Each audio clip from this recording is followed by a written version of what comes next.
bonjour à chacun de vous. Après la grâce, la bénédiction du Seigneur soit encore notre partage ce matin. Bonjour à vous qui êtes sur Zoom et qui partagez ce moment avec nous. Bienvenue à tous ceux qui nous visitent ce matin. Tout à l'heure, vous aurez la possibilité de pouvoir vous présenter. Nous allons partager ensemble la parole du Seigneur ce matin. Et vous savez, souvent Jésus donnait des paraboles, il donnait des images. Même dans l'Ancien Testament, on voit que les prophètes donnaient des images et après ils faisaient une application pour la vie du peuple. Vendredi soir, notre frère Joël nous a montré cette belle image de l'iceberg qui était immergé dans l'eau. Et le Seigneur nous parle aussi à travers les expériences que nous faisons au quotidien. Il nous enseigne, parce qu'il disait, regardez les oiseaux du ciel, ils ne sèment, ils ne moissonnent, pourtant ils mangent, votre Père Céleste les nourrit. J'ai fait une expérience à 2 reprises et la deuxième fois était la plus marquante. Alors ma mère m'a donné un goyavier dans un petit pot, elle a fait prendre un goyavier. Et puis donc, j'ai pris le goyavier, je l'ai planté à l'arrière de ma maison. Et puis je l'arrose, et 1 mois, 2 mois, 3 mois, les mois passent. Il ne meurt pas, mais il ne grandit pas. Fait du sur place. Moi je dis, mais c'est pas possible. Qu'est-ce qui se passe? Donc j'ai pris la décision de le déplacer. Je l'ai déplacé, je l'ai mis plus par devant, et il s'est passé que le goyavier a une croissance rapide. Les feuilles ont commencé à se développer, puis a commencé à grandir. Et là, le Seigneur a commencé à m'enseigner. Et le Seigneur m'a dit l'environnement. Qu'est-ce qui s'est passé? Il était dans un environnement où il ne trouvait pas les nutriments, il ne trouvait pas ce qu'il fallait pour pouvoir se développer, pour pouvoir croître.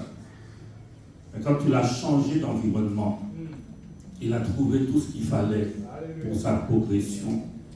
Et j'ai compris que notre environnement, l'environnement joue un rôle, un impact, une influence sur notre croissance, sur notre développement, sur notre bien-être.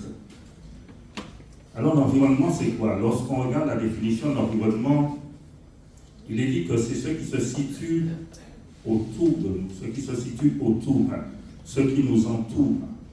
L'environnement, c'est le cadre dans lequel on vit, le cadre dans lequel on évolue. L'environnement va nous parler de l'atmosphère, du climat dans lequel on se trouve. Et notre environnement a pour rôle de nous accueillir. C'est là qu'on trouve la ressource, je vais dire, a pour rôle aussi de nous soutenir. Et quand j'exerçais dans la peinture, je disais toujours aux clients que par rapport au choix des couleurs, lorsque tu arrives chez toi, tu es sorti dans une journée de travail stressante et tout, quand tu arrives chez toi, ta maison doit t'accueillir. Ça veut dire que tu dois mettre une couleur qui va t'accueillir, qui va t'apaiser. Si tu mets le mur de ta vérande en rouge, vous arrivez et gris là, quand on va pied. Mais il faut mettre une couleur, créer un cadre qui va t'apaiser, qui va te faire te sentir bien. Et nous allons prendre le psaume chapitre 1er et nous allons voir plusieurs environnements dans le psaume chapitre 1er.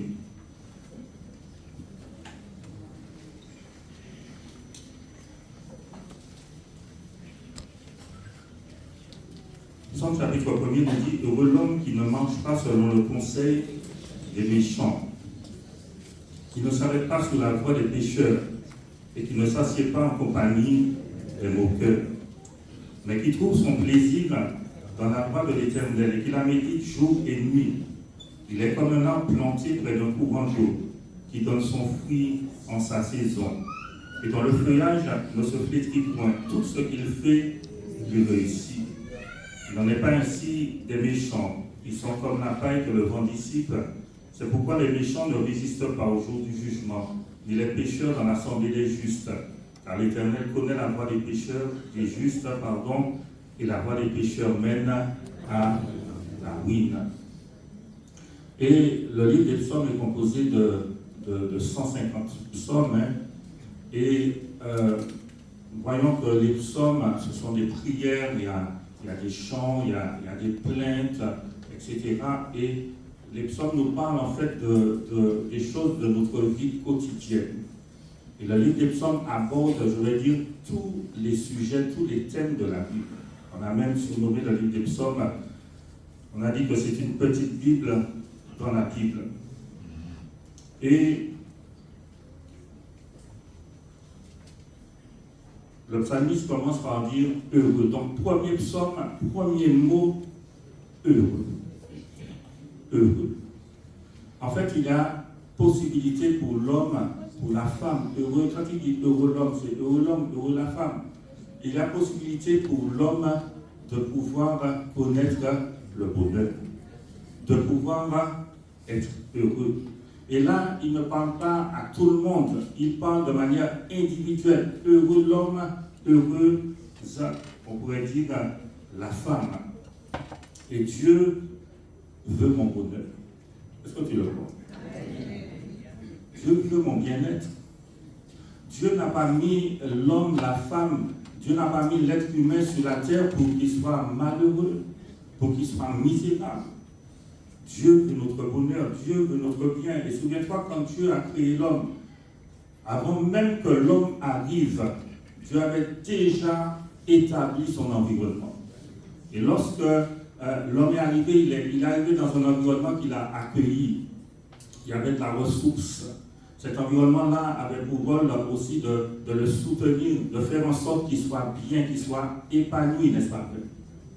Et au-delà des arbres, au-delà des fruits, au-delà de cette nature qui était certainement merveilleuse, hein, puisque il n'y avait pas encore toutes les agressions qu'on a aujourd'hui, au-delà de tout ça, l'homme et la femme se sont retrouvés dans l'environnement de la présence de Dieu. Amen. Pourquoi? Je dis qu'ils se sont retrouvés dans l'environnement de la présence de Dieu. Vous savez, Dieu est présent pas par les sensations, pas par les émotions, Dieu est présent par sa parole. Et lorsque le serpent est venu, le serpent a dit à la femme, Dieu a-t-il réellement dit? Ça veut dire que Dieu avait donné sa parole. Et la présence de Dieu est manifeste, Dieu est là à travers sa parole.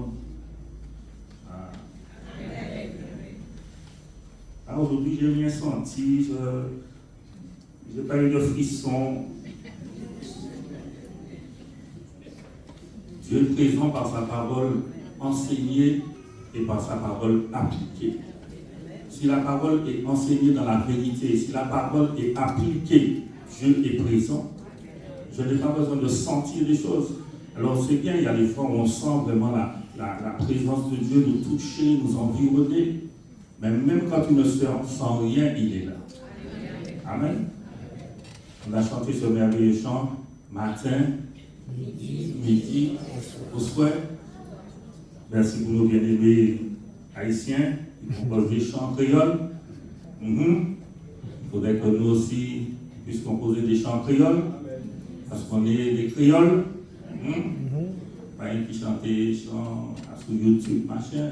Il faut qu'on crée nos propres chants aussi, qui expriment nos propres réalités, ce qu'on vit. Le psaume premier commence par heureux. Et le livre des psaumes, le psaume 150, se termine par une invitation, et ça a été dit ce matin, une invitation à ce que tout ce qui respire puisse louer l'Éternel. Et on va dire que le livre des psaumes a deux objectifs: que l'homme soit heureux et que l'homme puisse louer l'Éternel. Parce que, je ne sais pas si tu seras d'accord avec moi, mais il est difficile de louer Dieu quand on est triste. C'est bon, c'est pas vrai. Il est difficile de louer Dieu quand on est triste.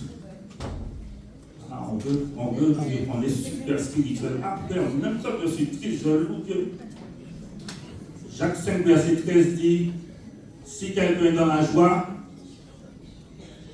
oh là là, Il chante des cantiques. Si tu es dans la joie, qu'est-ce que tu fais? Il chante des cantiques. Tu chantes. Il dit, mais si quelqu'un est dans la souffrance, si quelqu'un est triste, il dit qu'il prie. Mais ça ne veut pas dire qu'il va rester dans sa tristesse, dans cette souffrance. Mais il prie, il va déposer son fardeau au pied de Dieu, il va crier au Seigneur, lui demander la grâce de le renouveler, de lui redonner la force, l'espérance. Et puis la joie va revenir et à nouveau il pourra louer Dieu.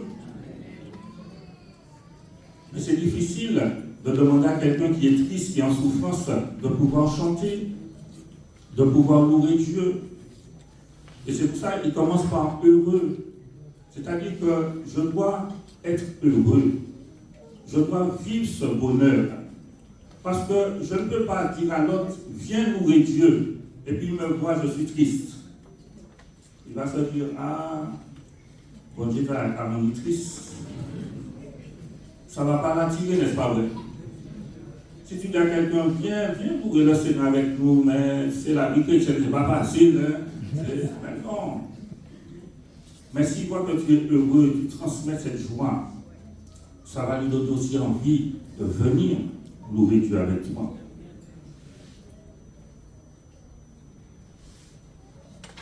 Heureux l'homme, heureuse la femme.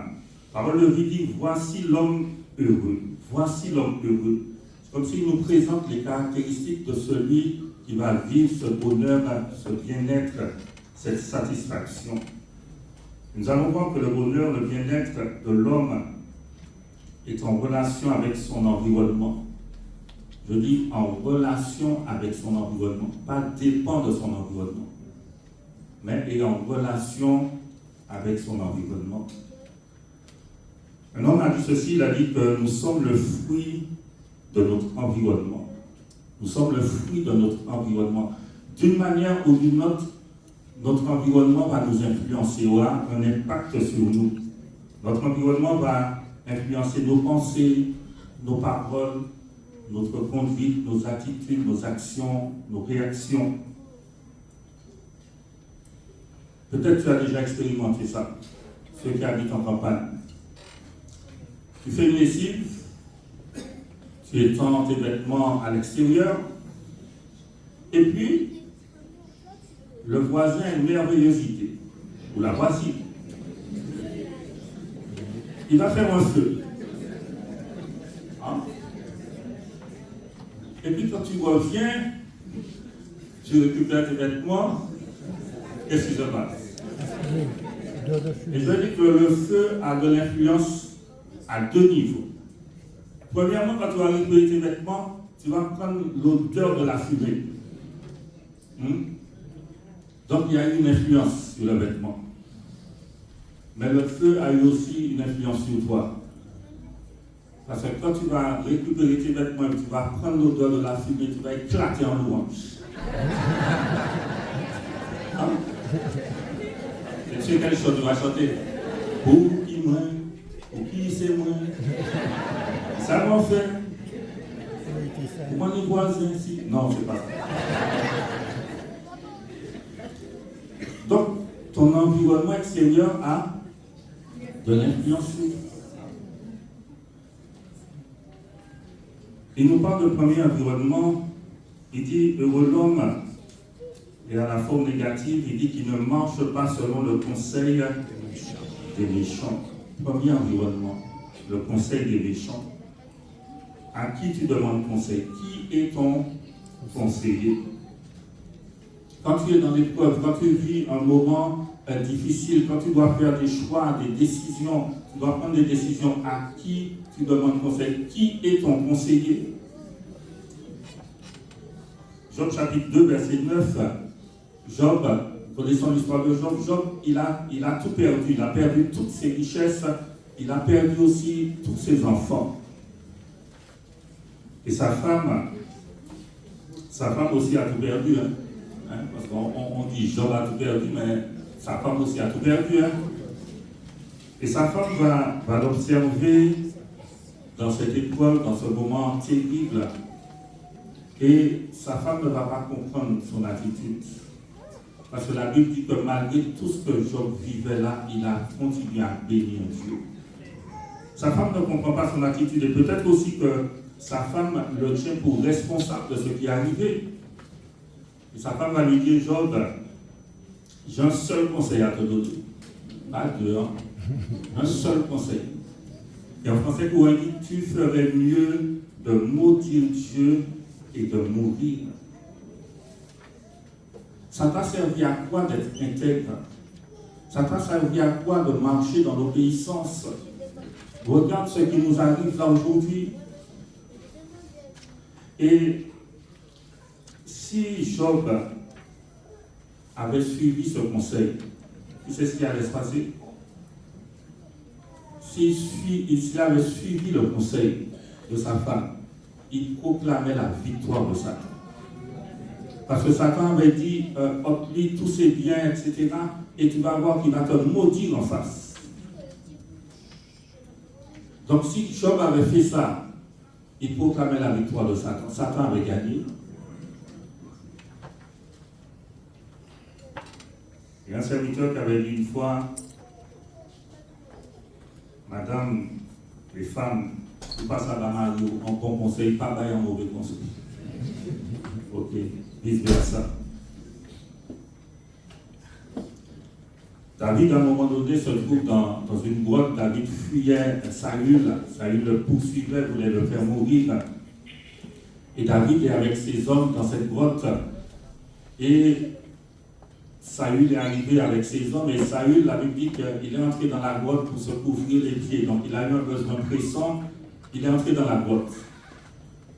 Et David est au fond de la grotte avec ses hommes. Et ses hommes vont lui dire, voici le jour où l'Éternel te dit, je livre ton ennemi entre tes mains, fais-en bon, fais ce qui te semblera bon.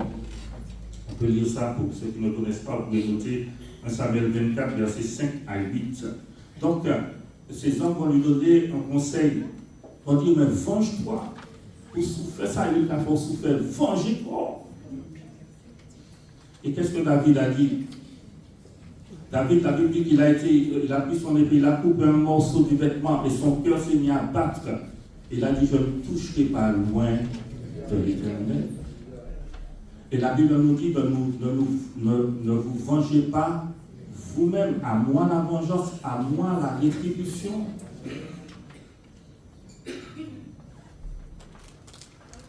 Roboam, dans 1 roi, tout à l'heure, j'ai dit 1 Samuel 24, versets 5 à 8. Dans l'exemple de Roboam, dans 1 roi, chapitre 12, à partir du verset 8, Roboam, c'est le fils de Salomon. Salomon, un roi qui a eu la sagesse par excellence. Pourtant, son fils n'a pas hérité de cette sagesse-là. Et lorsque Roboam a pris place, le peuple est venu voir Roboam.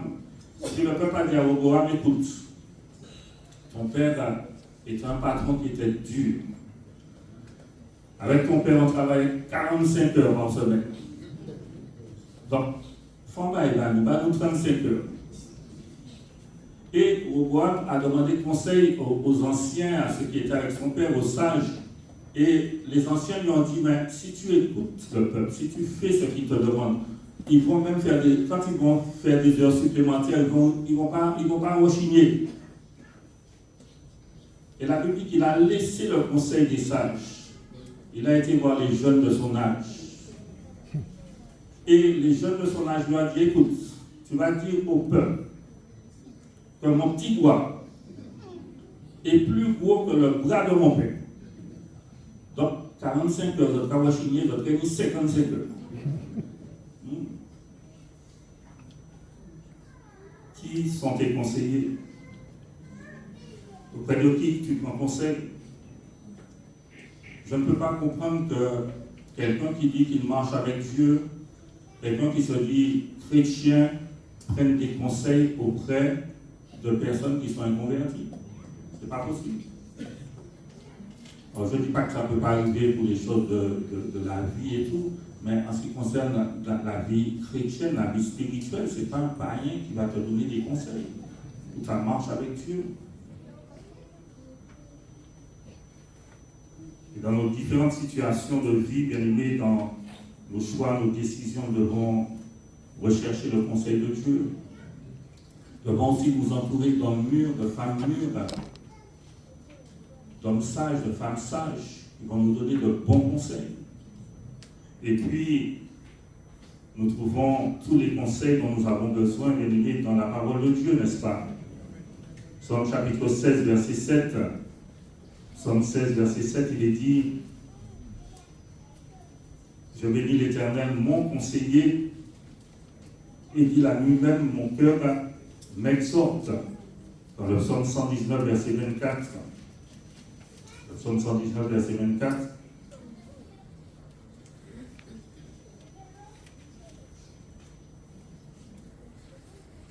Il va dire: tes préceptes font mes délices, ce sont mes conseillers.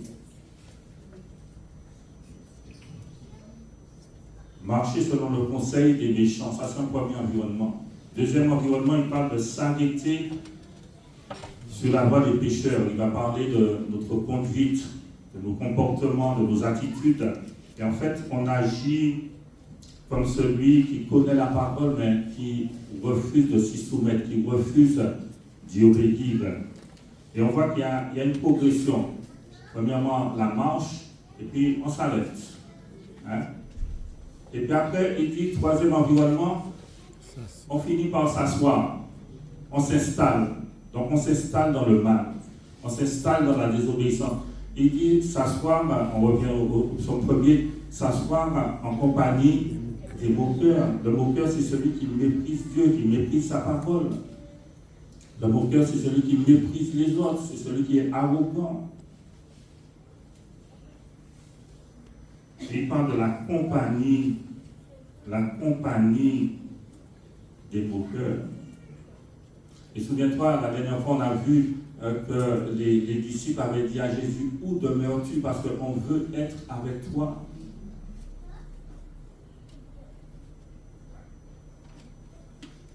On doit rechercher, bien aimé, la compagnie de Dieu. Psaume 73, verset 28, le psalmiste va dire: pour moi, m'approcher de Dieu, être en compagnie de Dieu, être dans la présence de Dieu, c'est mon bien. 2 Timothée 2, verset 22, il parle aux jeunes, mais à chacun de nous, mais particulièrement aux jeunes. 2 Timothée 2, verset 22, il dit: pour toi, fuis les passions de la jeunesse et recherche la justice, recherche la foi, recherche l'amour, recherche la paix. Avec qui? Avec ceux qui invoquent le Seigneur d'un cœur pur. Entoure-toi de personnes qui sont sincères, entoure-toi de personnes qui aiment Dieu, pas aiment Dieu de la bouche seulement, mais qui vivent la parole et qui désirent vraiment marcher comme Dieu veut. Et là, on voit 3 environnements: conseil des méchants, la voie des pécheurs, la compagnie des moqueurs. Et au verset 2, il nous parle de notre environnement, et c'est dans cet environnement-là qu'on doit se trouver.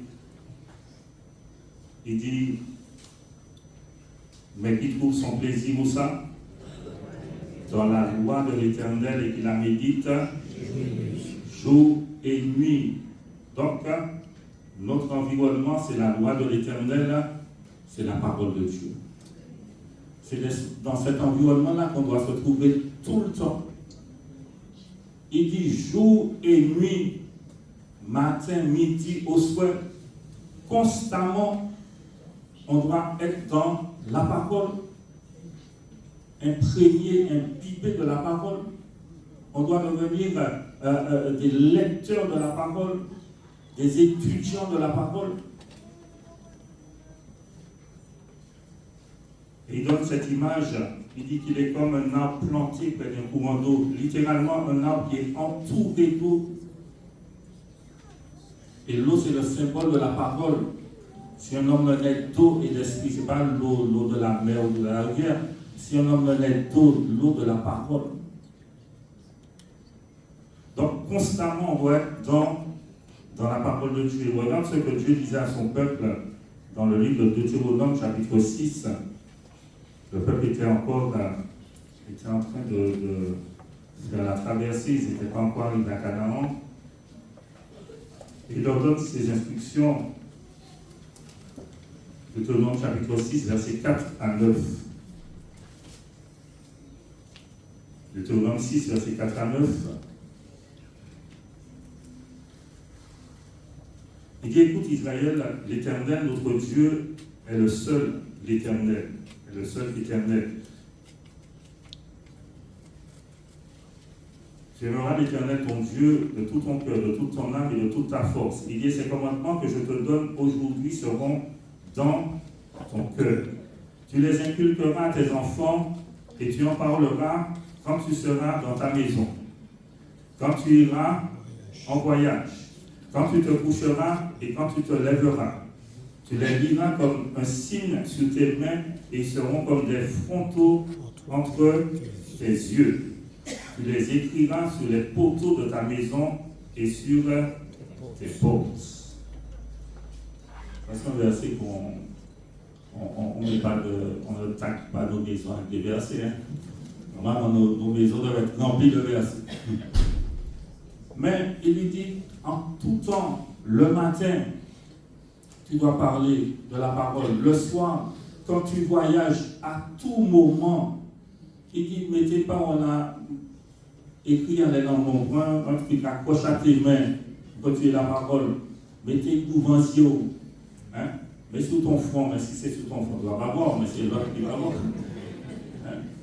Mais en quelque part, que la parole soit toujours constamment présente.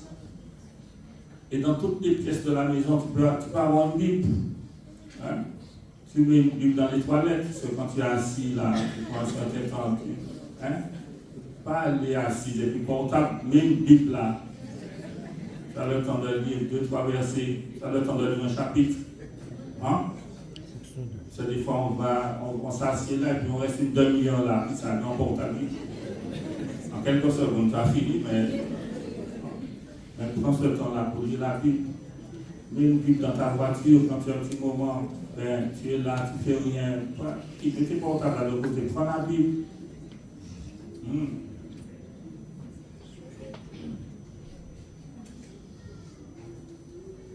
Jérémie 17, verset 5 à 8, nous parle de deux environnements. Jérémie 17, verset 5 à 8, nous parle de la chair et de la confiance en Dieu. Jérémie 17, verset 5 à 8.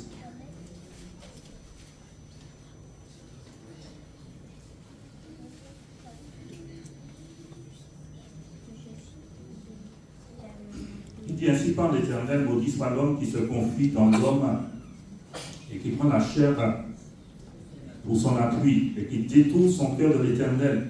Il est comme un et il donne une image. Il est comme un misérable dans le désert. Il ne voit point arriver le bonheur. Il habite les lieux brûlés du désert, une terre salée et sans habitants. L'environnement de la chair. Verset 7, il dit, béni soit l'homme qui se confie dans l'Éternel, environnement de confiance, et dont l'Éternel est l'espérance.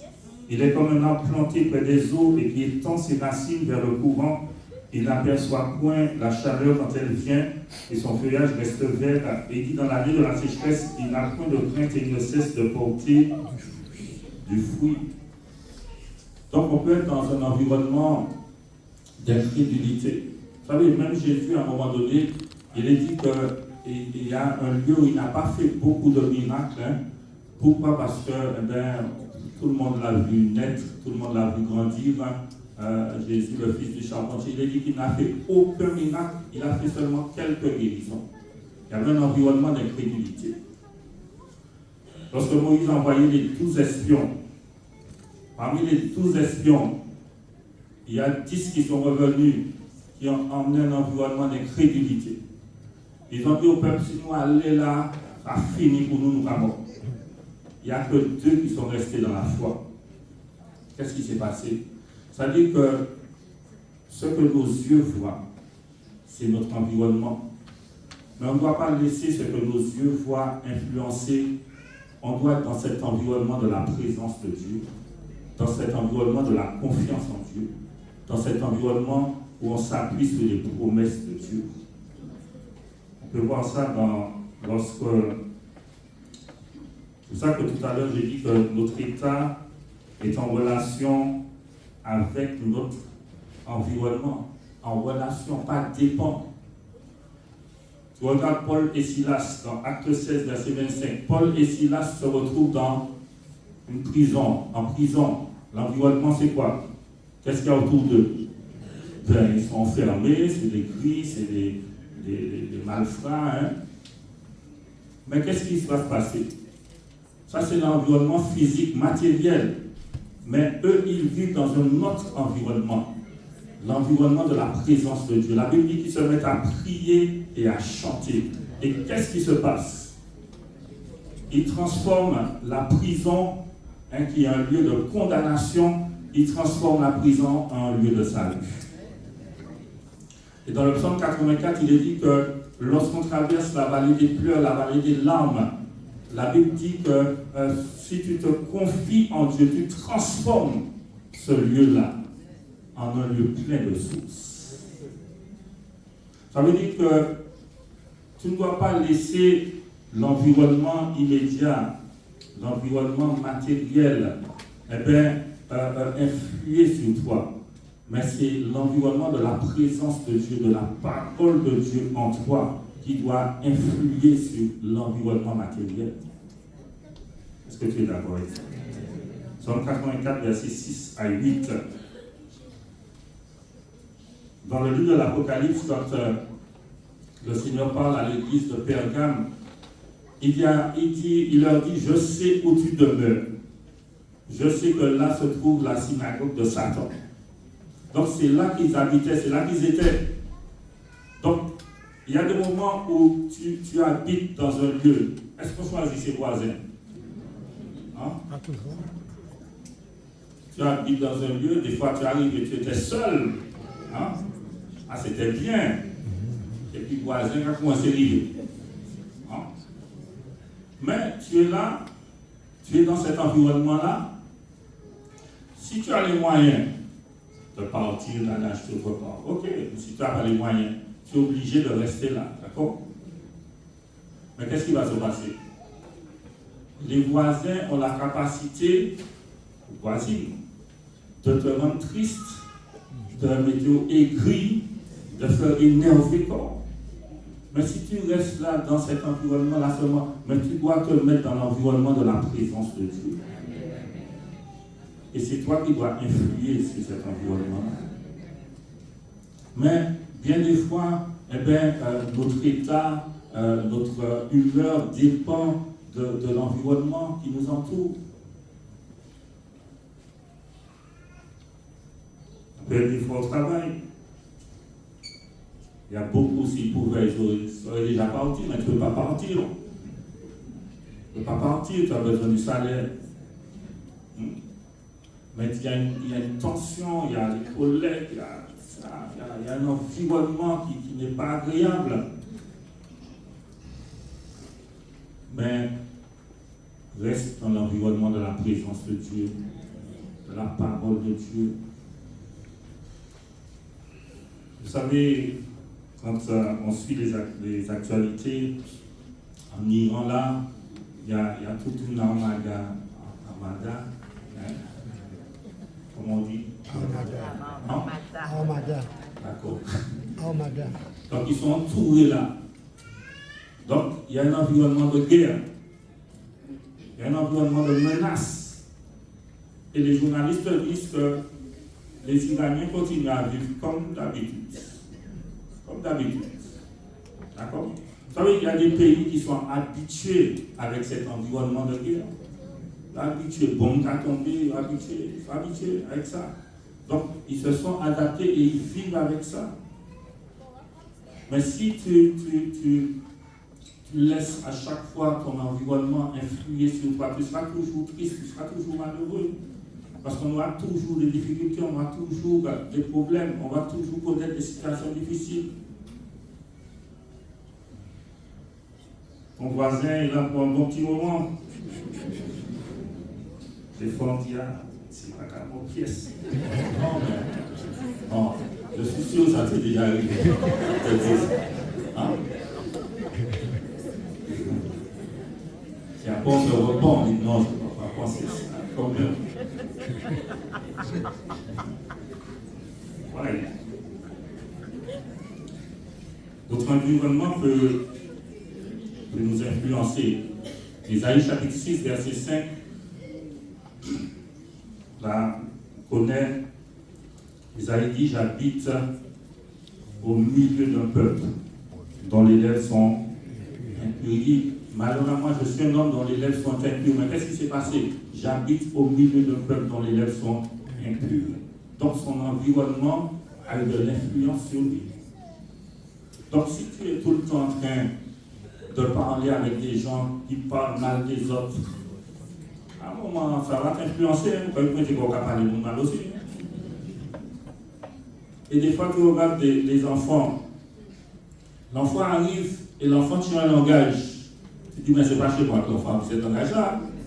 Mais il est dans un autre environnement. Hein? Donc, ton environnement aura de l'impact sur toi, va t'influencer. On va terminer le psaume 92, versets 13 à 16. Psaume 92, versets 13 à 16.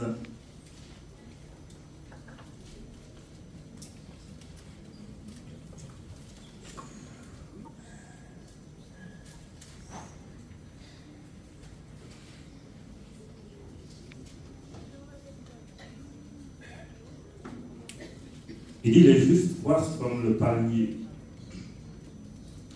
Il s'élève comme le cèdre du Liban. Et verset 14, il dit, planté, où ça? Dans la maison de l'Éternel, il prospère dans les parvis de notre Dieu. Il porte encore des fruits dans la vieillesse, qui sont pleins de sel et verdoyants, pour faire connaître que l'Éternel est juste. Il est mon rocher, il n'y a plus envie d'iniquité. Donc il prend là encore l'image d'un arbre, le palmier, le cèdre du Liban. Et au verset 14, il dit qu'est-ce qui fait qu'il progresse, qu'est-ce qui fait qu'il s'épanouit, qu'est-ce qui fait qu'il porte du fruit. Il est planté où ça? Planté dans la maison de l'Éternel, planté dans la présence de Dieu. Si tu prends un arbre et puis tu le plantes là aujourd'hui, un mois après tu le déplantes, tu le mets par là, un mois après tu le déplantes, tu le mets par là, qu'est-ce qui va se passer? Il faut qu'on reste planté en Dieu, planté dans sa parole, étendre nos racines. Amen. Planté dans la maison de Dieu. Et c'est la parole de Dieu, la présence de Dieu, c'est cet environnement-là. On doit vivre dans cet environnement-là. Amen. Que le nom de Seigneur soit béni. Que son nom soit glorifié. Et je vous ai dit que j'avais fait 2 expériences. La première, c'est une plante encore comme ma mère m'a donné. Puis elle m'a donné en pot, bien sûr. Et j'ai trouvé que la plante était tellement belle. Elle m'a dit, ah non, elle était en terre pour y développer quoi. Eh bien non. Ça ne se développait pas. Et puis quand je vais en visite, je vois chez une soeur, je vois la même plante, mais c'est en pot. Je vais chez une autre personne, je vois ça en pot. Une 3e personne sans pot, on dit, ah mais ben, mais c'est je dis, on vient en pot, et puis boum, ça a commencé à se développer.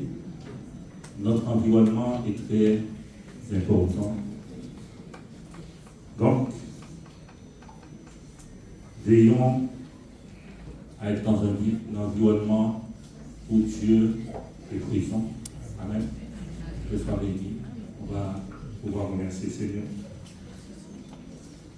Éternel, nous voulons bénir ton nom et nous voulons te glorifier en ce matin. Nous voulons te dire merci parce que tu es un Dieu de miséricorde, un Dieu de compassion. Seigneur, nous sommes sortis de toi et aujourd'hui, nous sommes en toi, Seigneur. Et nous voulons, Seigneur, être plantés en toi. Nous voulons étendre nos racines, Seigneur mon Dieu. Nous voulons être dans l'environnement de ta parole, Seigneur mon Dieu, avoir pour environnement ta parole, avoir pour environnement, Seigneur mon Dieu, Seigneur, ta présence. la prière, la louange, Seigneur. Nous voulons avoir pour environnement, Seigneur mon Dieu, nos frères, nos sœurs, Seigneur mon Dieu, afin qu'ensemble, nous puissions chercher ta face, Seigneur mon Dieu, chercher à faire le bien, chercher, mon Dieu, à pratiquer ta parole. Seigneur, pardon, Seigneur mon Dieu, pardonne-moi, pardonne-nous, Seigneur. Toutes les fois, Seigneur, nous avons eu le conseil des méchants, Seigneur. Nous avons marché selon le conseil des méchants. Bien des fois, nous sommes arrêtés sur la voie, mon Dieu, des pécheurs, Seigneur mon Dieu. Nous avons fait comme le monde, Seigneur, nous sommes conformés au monde. Bien des fois, nous sommes assis même, mon Dieu, en compagnie des moqueurs, Seigneur. Des personnes qui méprisent ta parole, des personnes qui n'ont aucun égard pour toi, Seigneur. Nous voulons, Seigneur mon Dieu, prendre conseil de toi, Seigneur mon Dieu. Nous voulons vraiment, Seigneur mon Dieu, marcher dans tes voies à toi, Seigneur. Nous voulons nous asseoir en ta compagnie comme Marie qui était assise à tes pieds, qui écoutait ta parole, Seigneur. Mon Dieu, merci pour ta fidélité dans chacune de nos vies. Tu connais, c'est vrai, ceux qui sont dans un environnement, Seigneur mon Dieu, où c'est compliqué au travail, des fois même dans la famille, Seigneur mon Dieu. Dans le voisinage, Seigneur mon Dieu, tu connais bien des fois les environnements qui sont compliqués, qui sont difficiles. Mais nous voulons, Seigneur mon Dieu, puiser en toi la force, puiser en toi la grâce, mon Dieu, pour pouvoir surpasser ces choses, Seigneur mon Dieu. Et malgré, Seigneur, cet environnement, Seigneur mon Dieu, qui est hostile, Seigneur mon Dieu, qui est violent même des fois, nous voulons vivre ta paix, Seigneur, nous voulons vivre ta grâce. Et nous voulons rester focalisés sur toi, sur ta parole, sur tes promesses éternelles, mon Dieu. À ton nom, nous voulons donner la gloire, Seigneur, l'honneur. À ton nom, nous voulons donner toute la louange et toute l'adoration ce matin, te disant merci pour ta fidélité, Père. Dans le nom de Jésus-Christ de Nazareth.